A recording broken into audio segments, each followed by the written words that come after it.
Hi there, here's a quick review of the Intolerable Acts. So, the Coercive Acts, as they were originally called, and soon came to be known in the colonies as the Intolerable Acts, were passed in 1774, and they were a direct response to the events of the Boston Tea Party in 1773. So, the Coercive Acts, which were intended to punish the colonists, particularly in Massachusetts, for what had happened, were eventually nicknamed the Intolerable Acts by the colonists because they felt that they were so restrictive and severe. So the Coercive or Intolerable Acts are made up of four separate acts. The first is called the Boston Port Act, which closed the port of Boston until Boston agreed to pay for the tea destroyed in the Boston Tea Party. So the effect of this act was that Boston couldn't import any foreign goods or export any of their own goods to other nations, which basically destroyed the city of Boston. So many merchants lost their jobs. They couldn't pay for things anymore. The Boston Port Act effectively shut down Boston Harbor completely. Next is the Massachusetts Government Act, which effectively gave the British direct control over the Massachusetts colony. So members of the government in the colony of Massachusetts were, rather than being chosen by the colonists themselves, were to be appointed by the king. So the king would hand select who ran the colony of Massachusetts instead of that person or those individuals being popularly elected by the colonists. The effect of this is that King George III chose colonists who supported him. It also allowed the British government to limit the number of town meetings in Massachusetts to just one per year. So they could no longer meet regularly. They did not have people in charge of the colony whom they had elected. It was the British government selecting individuals to run the colony and preventing them from meeting regularly.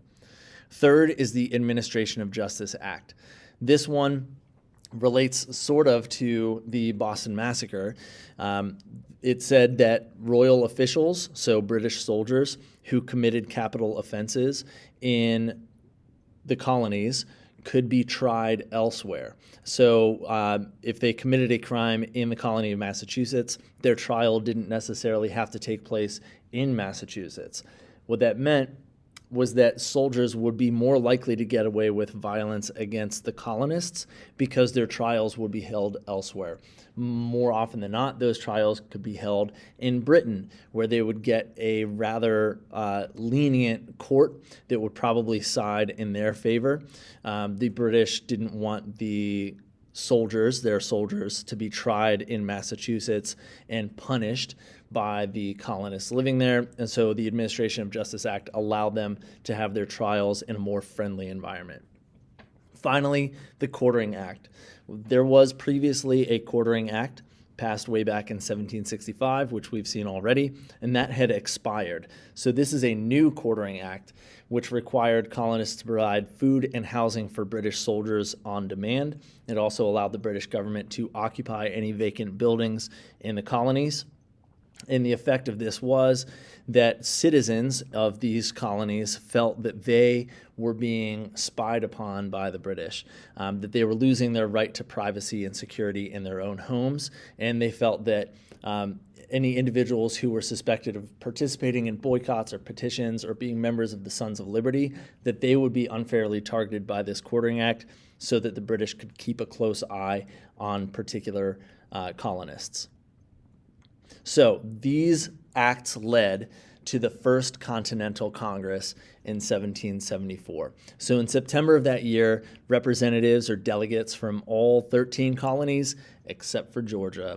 Georgia was busy fighting a war against Native Americans, and they needed the support of the British, so they didn't really want to rock the boat and make the British upset with them. So the other 12 colonies met in Philadelphia, and there they decided that they would ban all trade with Britain until the Intolerable Acts were repealed. Now, that never actually happened. The British didn't repeal the Intolerable Acts, but that was their goal. They also called on each colony to start training troops. So they wanted to start to form a fighting force that they could put up against the British.